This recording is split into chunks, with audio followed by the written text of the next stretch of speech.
Now, we talked about in X-Men 25 how the remaining mutants that are left are playing one game, and that's for keeps, especially Shadowcat. If you guys didn't check out my video X-Men 25, definitely do. Just skip towards the end because that scene was crazy. But Kitty is not the only well-trained assassin on this team. There are many more, and we're about to talk about them today. My name is Dorian, this is SCM Comics, and we are continuing our coverage of Fall of X with Uncanny Avengers #1. So our story starts off not long ago, which it says on the page, and we're in the Simpleton's lab, and he's with MODOK, and MODOK's like, look, I like your lab, but why is it so dark? And the Simpleton's like, because our friend's eyes hasn't adjusted yet. And MODOK's like, are you sure he's even necessary? And to the Simpleton's credit, God, I hate giving him credit, but I gotta give him credit on this one. He's like, yes, I think he is.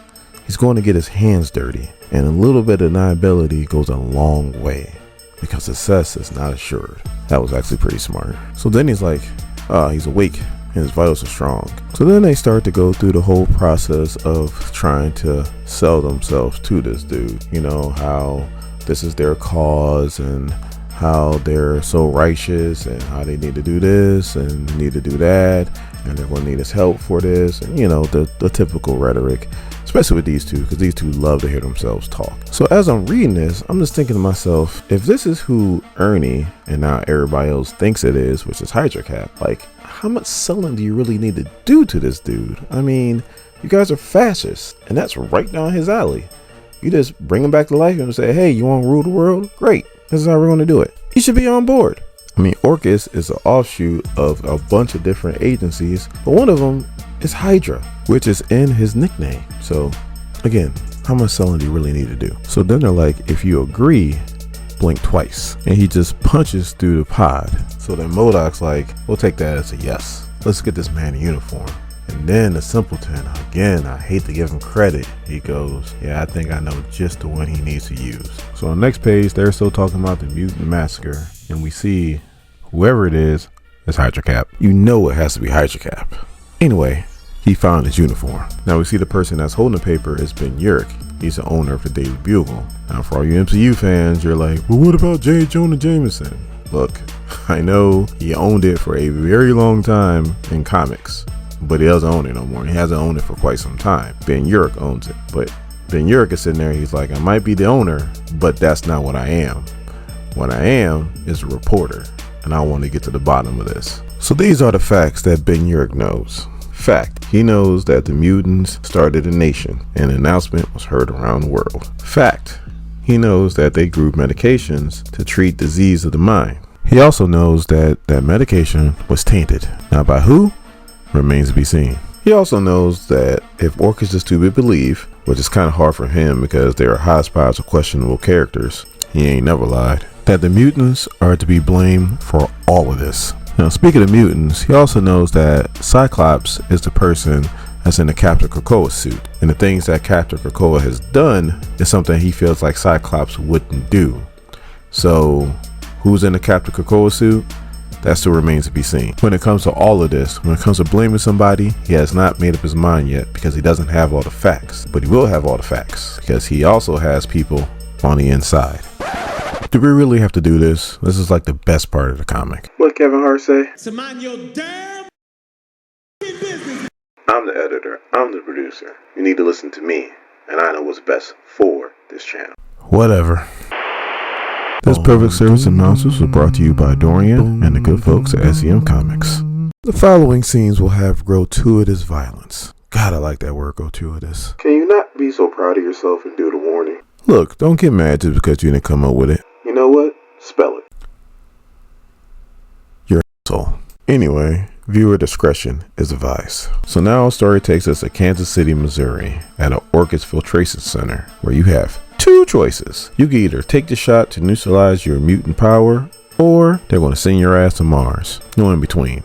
Well, there might be a third choice, and that will be brought to you by a certain person in a trench coat, or more like a Jedi or Sith robe. But that's a different universe and a different conversation. And this Orchis agent with the mustache tells her to keep moving, or he's going to have to give her some motivation.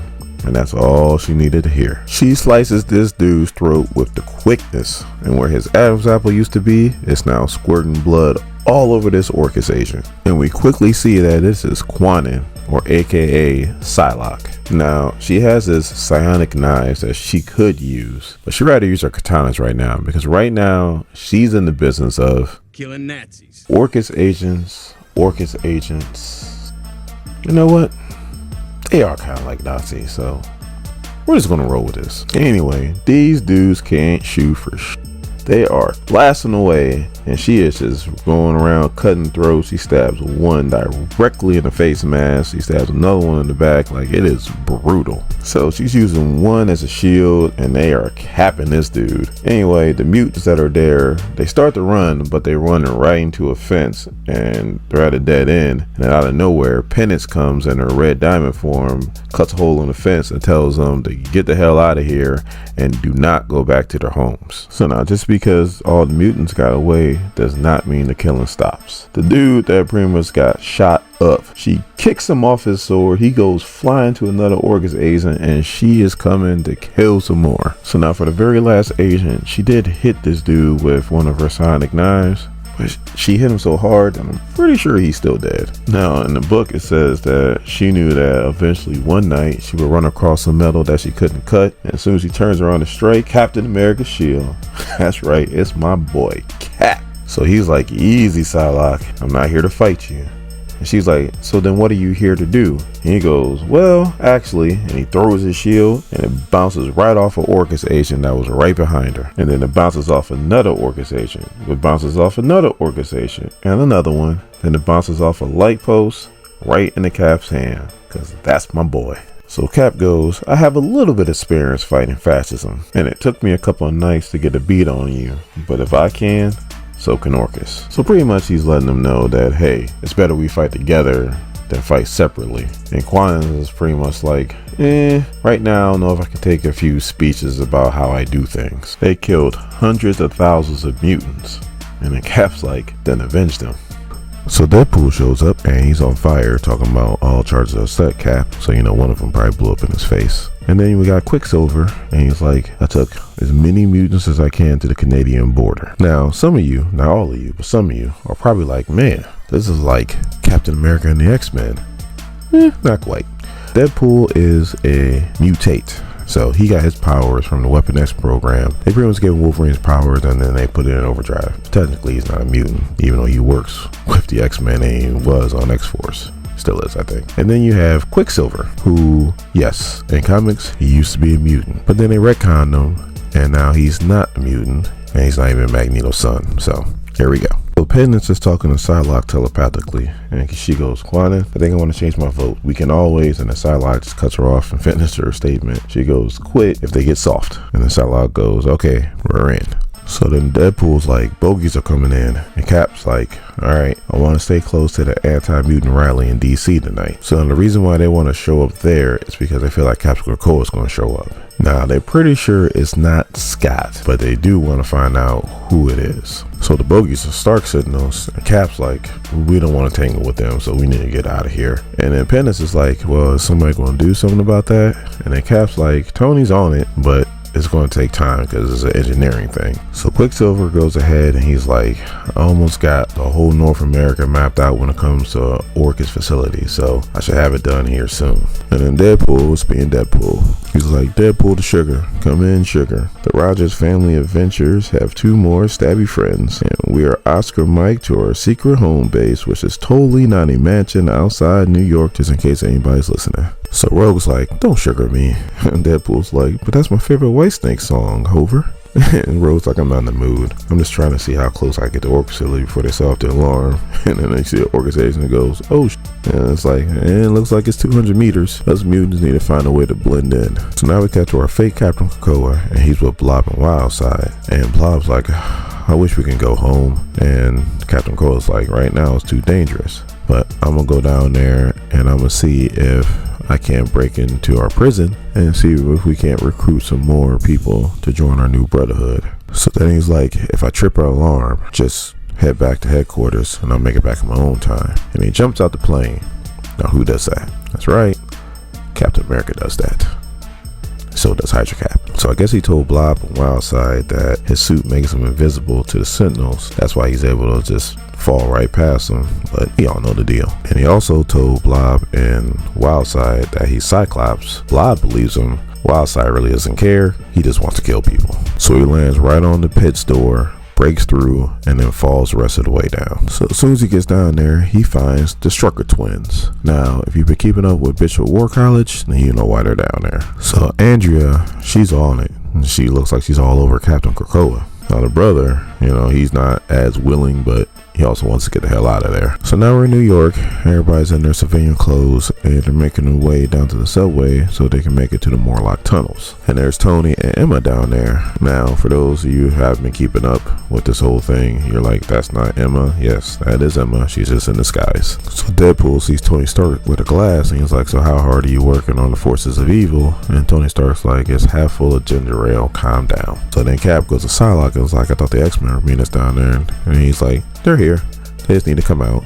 And then we turn the page and we see it's Shadowcat, Miss Marvel, and Rasputin 4. So then Shadowcat's like, I thought it was time you met Rasputin 4. She's going to be the one leading the assault on Nimrod.